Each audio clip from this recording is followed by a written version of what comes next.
दुनिया में एक हस्ती थी ऐसी जिसका नाम है मोहम्मद मुस्तफ़ा सल्लल्लाहु अलैहि वसल्लम, जिनको ये इख्तियार दिया गया था कि जब तक आप चाहें दुनिया में रहें, जितना चाहे रहें।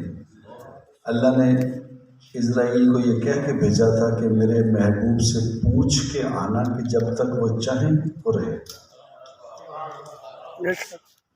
और इज़राइल अलैहिस्सलाम ने आके कहा, या रसूलल्लाह सल्लल्लाहु अलैहि वसल्लम, ना मैंने ये सवाल आपसे पहले किसी से किया है और ना आपके बाद किसी से करूँगा कि आप हैं, बाकी किसी से कोई सवाल नहीं। 89 नवंबर में उमर शरीफ रहमतुल्लाह अलैह को मैं कराची से लेके आया था खुद इस्लामाबाद। पिंडी लियाकत हॉल में ड्रामा करवाया था। फिर वही ड्रामा 3 दिसंबर 89 को यहाँ हॉल पर में वही ड्रामा करवाया था। और मैंने उस वक्त उमर शरीफ को, जब ये लोग 30,000 रुपये लिया करते थे ड्रामा में काम करने का, अमानुल्लाह रहमतुल्लाह अलैह, और ये बड़े बड़े जो फनकार थे, इनकी फ़ीस 30,000 रुपये होती थी एक ड्रामे की। तो मुझे इसी तरह याद है, मैंने उमर शरीफ को कहा कि मैं तुम्हें 1 लाख रुपए दूंगा ड्रामे का।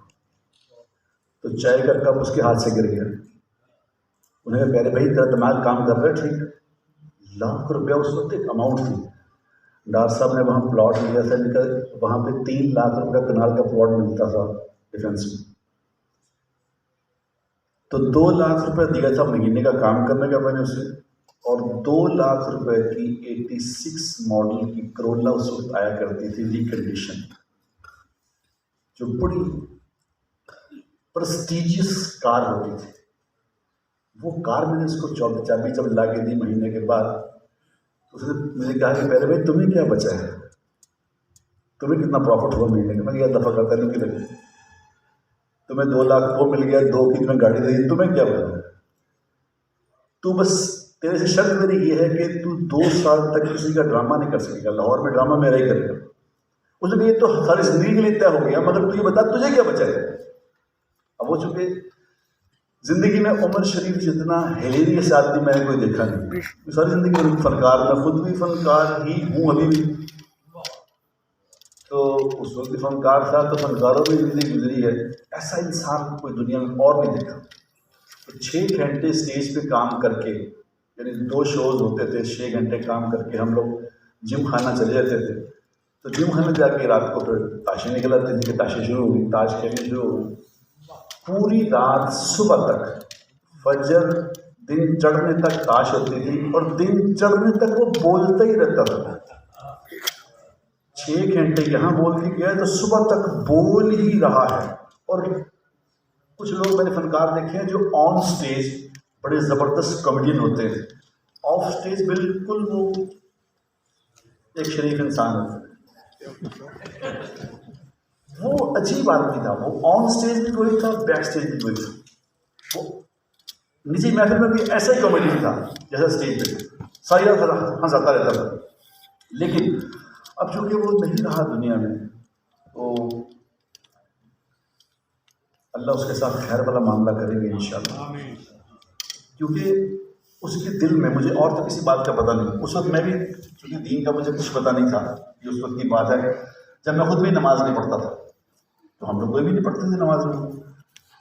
लेकिन उमर शरीफ ने ज़िंदगी में कभी शराब नहीं पी, एक घूंट भी नहीं लिया ज़िंदगी में। इतनी बड़ी महफिलों में लोग लिकर वगैरह ले लेते, उसने कभी एक घूंट भी लिया। सिगरेट का एक पफ भी नहीं लिया कभी ज़िंदगी में, एक कश भी नहीं लगाया सिगरेट का। और मुझे कुछ पता नहीं। उसके सामने जब जनाब रसूलुल्लाह सल्लल्लाहु अलैहि वसल्लम का नाम लिया जाता था तो उसकी आंखों में आंसू आ जाते थे। ऐसा वो आशिक़ रसूल था। अब जब मैं बदल गया ज़िंदगी, तो मैं उसको लेके, कुछ साल पहले की बात है, लाहौर में यहाँ सईद अनवर को लेके गया। सईद अनवर नया मेरे साथ तबलीग में आया था, उसे लेकर उसके घर गया। तो उसने कहा, अरे भाई ये तू सईद अनवर को मेरे घर लेके आया। हम बैठे 1 घंटा उससे बात करते, सईद ने उससे बात की। तो मैं क्या, तो उसने कहा तुम अचानक आए हो तो तुम लोग खाना मैं घर में नहीं बना सका तो बाहर से मंगवाने का, नहीं बाहर से मंगाने, हम अगले हफ्ते दोबारा आए खाना खाने। तो अगले हफ्ते में लेके गया इंजमाम को। इंजमाम कप्तान था उस वक्त। इंजमाम पाकिस्तान क्रिकेट टीम का कप्तान था, सईद अनवर मशहूर आदमी था। जब दोनों को मैं लेके गया उसके घर, तो मैंने उससे कहा भाई हम तेरे लिए खाना खाने आए थे।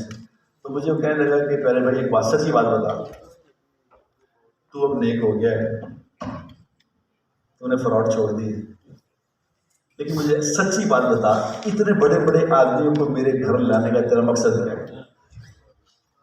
तू क्या चाहता है मुझसे? मुझे अंदर वाली बात बता। अंदर वाली बात बताएगा तो मैं तेरा क्या मकसद है? तू इतने सुपर स्टार, ये मेरे से बड़े स्टार्स हैं, तू इनको लेके मेरे पास आता है, चक्कर क्या है?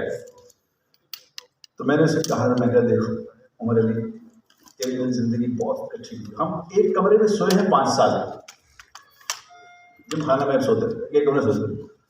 वो एक अजीब इंसान था। एक दिन ऐसे ना रात को हम सारी रात ताश तूश खेल के, तो सुबह सब लोग चले गए, तो हम सोने की तैयारी कर रहे थे। ज़रा सा लेटे, एक बेड पे वो लेटा है, मैं लेटा, तो बाहर दरवाज़ा नॉक हुआ, तो बिल्कुल करीब सुबह टाइम 7, 7:30, 6 बजे दरवाज़ा नॉक हुआ। अब ये मुझे कहता तू प्यारे भाई देख बाहर कौन है। मैं यार मेरे मुझे तो नहीं है, तू देख। अब ये हो रहा है कि तू देख तू देख तू देख तू देख। अल्टीमेट मैंने कहा जी मैंने तो नहीं देखना, तुझे देखना देख नहीं दे। फिर दरवाज़ा नॉक कर लो। तो बाहर जब उसने दरवाज़ा थोड़ा सा खोला, अब आधी नींद में वो आधी में, तो दरवाज़ा जब खोला तो एक हमारे ये जो साफ़ी भाई होते हैं, साफ़ी भाई थे, इसे क्या बात है, लेकिन मैं रिपोर्टर हूँ तस्वीर बनाने की आपकी। अब इसे कैसे तस्वीर बन लेबना उससे वो आगे गए पीछे बना तस्वीर। ये कोई टाइम है तस्वीर बनाने का? तेरा बेड़ा समझ लो। तस्वीर कॉरिडोर में वो आगे के भाग रहा है, पीछे बना तस्वीर मेरी, और मैं पीछे वाले मारो ना कर खुदा के लिए। देख यार ये को जब तस्वीर बनाने का टाइम देखे इसका, यदि वो उस वक्त भी उस कॉमेडी उसके अंदर जिंदगी में थी। तो मेरे दोस्तों, मैं आज जो मुझे दास साहब ने फरमाया, कल परसों हुक्म दिया कि दास साहब हमारे उस वक्त ही बड़े थे, हम इनको उस वक्त ही अपना बड़ा ही कहते थे, आज में बड़े ख्याल लगे। इनको पता है कि एक ज़माना ऐसा था कि जब ये 3 हॉल होते थे, एक हॉल ये, एक साथ वाला और एक ओपन थिएटर, और कभी कभी ऐसा भी होता था कि इन तीनों जगहों पर मेरा ड्रामा चलता था। ऐसा भी अल्लाह ने मेरे साथ किया कि तीनों हॉलों में मैं ही प्रोड्यूसर हूँ, मेरे ड्रामे चल रहे हैं।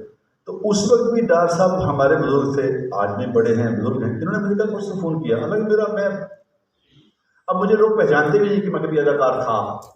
मुझे लोग हजरत जी कह के बुलाते हैं।